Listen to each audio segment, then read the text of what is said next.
This video is provided as supplementary material for courses taught at Howard Community College.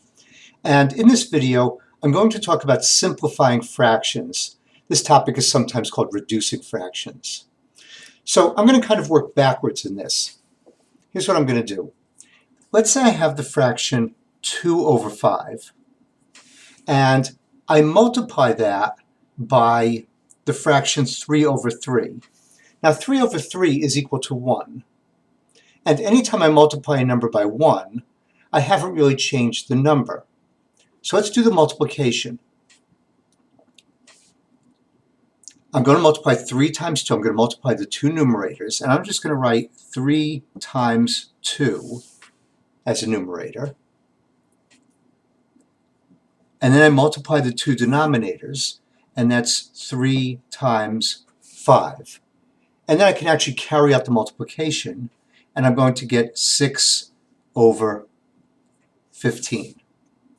Now, let's say this is where I'm starting. Let's say I've started out with the fraction 6 over 15, and I've been told to simplify it.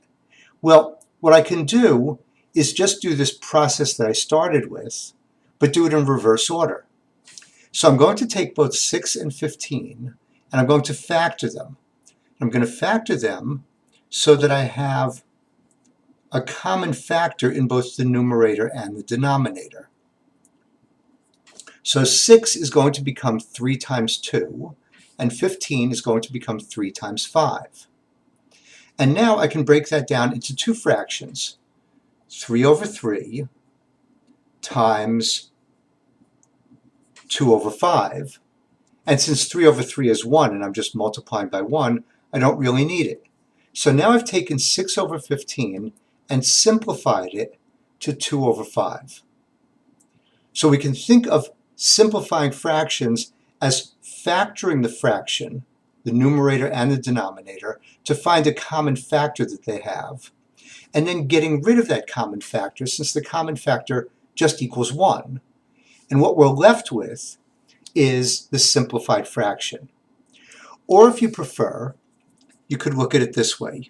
You could start out with 6 and 15, and you could say, oh, I can divide both of them by 3, which is really saying they both have a common factor, which is 3. So we'll divide the 6 by 3, and we'll divide the 15 by 3. 6 divided by 3 is 2, and 15 divided by 3 is 5. So either way, I'm going to get the same answer. Okay? Now, let's look at another example. I just want to make a couple of fine points with this. So let's say we've got the fraction 18 over 24.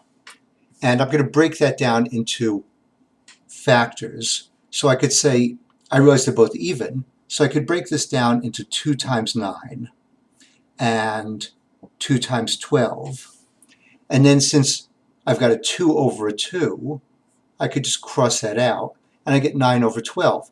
Now, before I decide that I'm done, I've got to ask myself if this is reduced or simplified as far as it can be. And I could still find a common factor in 9 and 12. That would be 3. So I can break the 9 down into 3 times 3. I can break the 12 down into 3 times 4. And now since I have, as part of that, a 3 over 3, I can cross that out. And I end up with 3/4. So before you decide that you're done simplifying a fraction, look at what you've got carefully and make sure you can't go further. Now I could have done this in one step.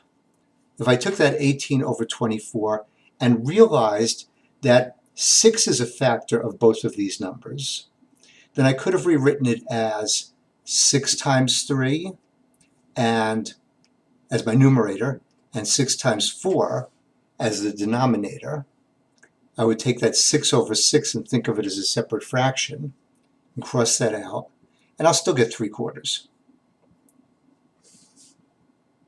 Okay? So if you failed to factor something completely, it doesn't mean that you've made a mistake. It just means you have to go further. And let's look at one more example. I just want to do a fraction with a negative in it. So let's say I have negative 35 over 15.